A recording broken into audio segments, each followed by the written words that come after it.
Kemudian terkait dengan pembentukan staf khusus, ini juga ada yang menyinggung apakah diperlukan. Adanya staf khusus ini adalah menggantikan fungsi penasihat jika sebelumnya ada penasihat KPK. Nah ini kita ganti di Undang-Undang Nomor 19 tadi, di Undang-Undang 19 itu penasihat itu tidak ada. Ya. Staf khusus sebagaimana penasihat KPK sebelumnya tidak melekat kepada komisioner secara perorangan.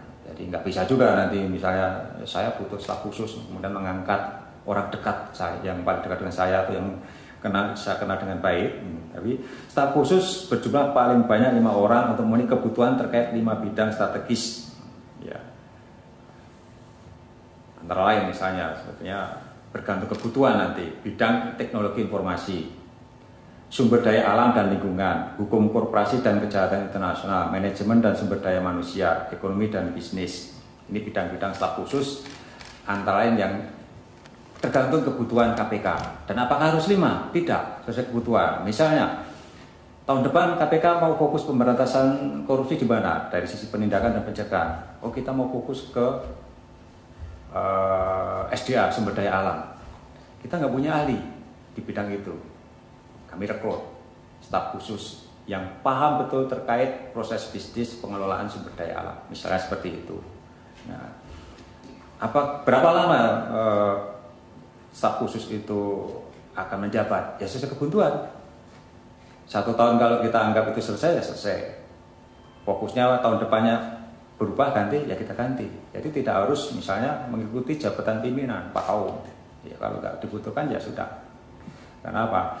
Ini berdasarkan kebutuhan, jadi bukan jabatan yang melekat pada pimpinan, seolah-olah menjadi hak pimpinan untuk bisa merekrut staf khusus. Enggak, ini kebutuhan organisasi, bukan kebutuhan pimpinan.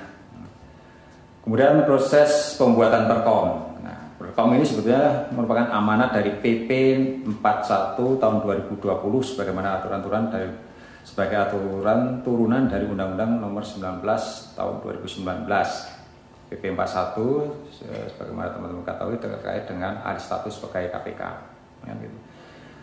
Perkom ini menjadi prasyarat sebelum adanya peraturan alih status pegawai KPK menjadi ASN. Pasal 7 PP Nomor 41 tahun 2020. Pengangkatan pegawai KPK dalam jabatan ASN dilaksanakan setelah struktur organisasi dan tata kerja KPK yang baru ditetapkan.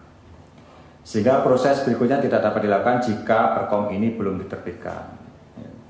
Jadi perkom OTK ini sebetulnya tindak lanjut dari PP nomor 41. Proses penyusunan perkom ini sudah sejak Maret tahun 2020. Artinya sudah kita bahas lama sebetulnya. Perkom ini hasil pemikiran bersama dan telah dibahas terbuka di internal KPK sejak bulan Juli tahun 2020. Jadi draftnya kita buka sehingga pegawai bisa memberikan masukan-masukan terkait dengan perkom KPK ini. Kita libatkan termasuk dari perwakilan pegawai. Kemudian terkait dengan pengisian jabatan-jabatan yang kosong sesuai perkom ini, kami pastikan mekanisme dan proses pengisian jabatan ke depan akan dilakukan dengan tetap mengedepankan prinsip terbuka, transparan, independen, dan akuntabel seperti proses rekrutmen yang selama ini berjalan di KPK. Terima kasih sudah nonton. Jangan lupa like, subscribe, dan share ya.